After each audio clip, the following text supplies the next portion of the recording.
Hello, this is Nick from Beer and Bat Reps, and today I'm going to do an unboxing of not a new box, but new to me, the Lord of the Rings Middle Earth Strategy Battle Game Fellowship of the Ring box set. Let me tell you, when those movies came out, I was in either middle school or first year of high school. They were amazing. I loved those movies so much. We actually collected the miniatures back then, and some of these are the same ones. It's just that now they are in glorious plastic. No more metal models. No more tiny little bent metal swords. Plastic sprues that Citadel and Games Workshop are famous for. So if you look at the back of this box, truly great. Some of these sculpts are so good, guys. Gandalf. So yes, I know this isn't new, but I recently picked it up. Looks like it was made in 2018, possibly, here on the box. But I saw it online and I was like, I gotta get that. Good dose of nostalgia, good nostalgia bomb. Give me all the warm feelings inside. If you look back here, all of my Lord of the Rings miniatures from back in the day have since been sold years ago when I thought that the game was kind of dead. Now that it's back, I'm glad I kept a couple of them. Got Sauron, the Deceiver, hanging back here. We got the Balrog, and then we have one of the huge war mammoths, the Mamical. Very glad I kept a couple. I'm glad they're all villains, since now I just picked up some of the good guys, well, the main good guys. So I figured I'd just go through this box and show you why it's so great. If any of you remember the old ones, you had to buy them one at a time, or you could buy the Fellowship in one box of all metal miniatures, but they looked quite a bit different. Yeah, I'm not sure any of these are the same ones. Maybe Legolas is the same pose as back in the day. I say back in the day, we're talking, I don't know, help me out in the comments, guys. When the movies come out? 15 years ago? It's been a while. So, let's pop this thing open. Dump out everything in here. First thing I noticed personally, and this was shrink wrapped when I got it, no instructions. So right off the bat, I'm like, alright, they're expecting us to at least know what we're doing. We got the bases. They're slot bases, which shows a little bit of the design, kind of the old school thought process of slot bases. So let's take a look. One sprue, guys. Just one.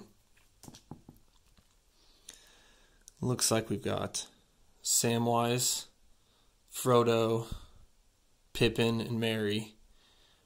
Pretty great sculpts, to be honest, and the fact that they are all in one piece. The hobbyist in me is kind of bummed that they're all in one piece, but the sculpts are so good, and frankly, the time-crunched, lazy part of me is happy that they're all in one piece. That's a great model. Some of them do come in pieces, though. You can see that Boromir and Aragorn, their arms are separate. You can see their arms with their swords right here. Obviously, if you're a fan of the movies, the one with chainmail sticking out of his sleeve is going to be Boromir. He's a little bit more heavily armored than Aragorn. Then we got the fan favorite Gimli with his axes, looking awesome. And then the man, the myth, the legend, Gandalf the Grey, Gandalf the Wise. He's great. So, I'm going to clip a few of these off the sprues and see how they look fully assembled. We'll be right back. Alright, the very quick assembly is complete because most of the models came entirely intact with no assembly required. Your job is simply to glue them onto their base, trim off any trimmings and file down any little leftover bits from them being on the sprue. But you got Gimli with very much a kind of a Mines of Moria feel to it with the two axes. Maybe a Mon Hin at the end of the first movie. Legolas, just classic stance. Never missing, not once, you know, like he does. A great sculpt for Gandalf. He's got the classic wizard hat. I'm very happy about that. Just most likely using his Illuminate spell to just illuminate the caverns of Moria, since this is probably from the first movie. What makes me think it's more of a Mines of Moria kit also is the frying pan. So great. That frying pan is awesome, and I hope there's rules involved. Keep in mind, guys, I haven't played this in so long. I assume the rules are different now that it's called Middle Earth and not Lord of the Rings. So I have no idea. Back in the day, Frodo with his ring, he couldn't really cause much damage, but he was almost like a moving objective on the field of battle. The enemies wanted him. You had to protect him. He could turn invisible, but certain enemies, like the ring wraiths, of course, or the Nazgul, could find him. But then you get to these guys, and they're throwing rocks, which makes me think of the final battle of the first movie, the battle at Amon Hen, where they get snatched up right as they're throwing rocks at Uruk-hai.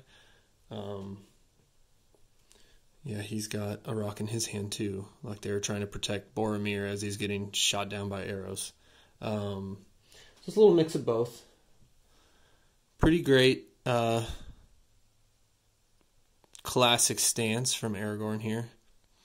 The fact that he still has the bow and arrows makes me think, Mines of Moria, part of the movie, part of the series, because pretty much after that scene, he doesn't use a bow and arrow the rest of the movie. And you've got him, you got Boromir with his shield still, which is more of a Mines of Moria scene, because if this were Amon Hen, I would assume he would have his horn, the Horn of Gondor, which is still right there, modeled on, which is great. These models are great, guys. One last thing I noticed, which you guys could tell me in the comment section, as I've gone into this completely blind. I haven't even watched a single Middle Earth SBG battle report, nothing. But it came with the one ring. The ring is on there.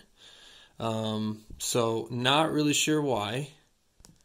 I assume it has something to do with the game, and an extra base. So I don't know if it goes on the base, if you model it on the base, if you paint it and have it sitting on in the grass or in the snow. But I'm sure I'll find out soon. Maybe we can learn together, do a learning to play Middle Earth strategy battle game series, or just we'll learn it off camera and we'll do a battle report pretty soon, hopefully. I just need to pick up some Uruk-hai, and maybe we could do the battle at Amon Hen. Although any battle without Gandalf is not going to be as fun. Gandalf's the man. This kit is amazing, guys. It's worth the money. If you knew the old metal models, you knew they were kind of a pain, and you know how great this plastic kit is. Yeah, I can't wait to get them painted up. I'll have to do a follow-up video showing you them all painted. My plan, if you remember the first movie, they try to take the high pass over the mountain instead of going under through the Mines of Moria, and that's when Sauron hits them with the blizzard. And they're all pushing through the snow. Gimli's like a rabid dog barreling through the snow, carrying hobbits under each arm. Meanwhile, Legolas, like the elf he is, just calmly walks on top of the snow, of course. Eye roll, gag. Sorry, Legolas fans. And that's when, he lets the ring bearer decide. And Frodo chooses to go into the Mines of Moria. And Gandalf knew what they awoke in the mines. Shadow and flame. But anyway, we're getting nerdy here. These are great, and my plan is to paint them completely snow on their shoulders, snow on their hats, snow all over the base. I plan on doing them from that scene. I'm going to try to find some cool way to show that he's walking on top of the snow instead of barreling through it. That special effects snow paint that Citadel made is pretty great, so I'm sure I'll be using a lot of that. And I just don't have a lot of armies with snow on their bases, so it'll be pretty cool. Anyway, I saw this online. I knew I had to have it, and I thought, let's make a little video to show people the unboxing and how great the models look. If I'm missing anything, if I left out some glaring thing from you guys who actually play the game, put it in the comments. Let me know if you play the game. Let me know if you were obsessed with the movies as much as I am. Yeah, it's been a kind of a whirlwind couple of days.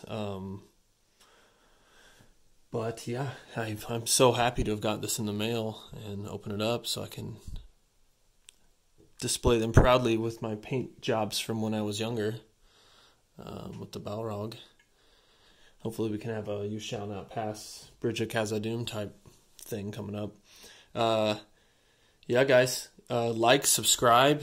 Tell me in the comments if you want more Lord of the Rings content. To this point, we've done nothing but Warhammer and Warhammer 40k and a little bit of Kill Team. But if you want more Middle Earth strategy battle game content, please tell me. Like, subscribe, hit the bell. Thanks for coming. This is Nick and Beer and Bat Reps. See you later.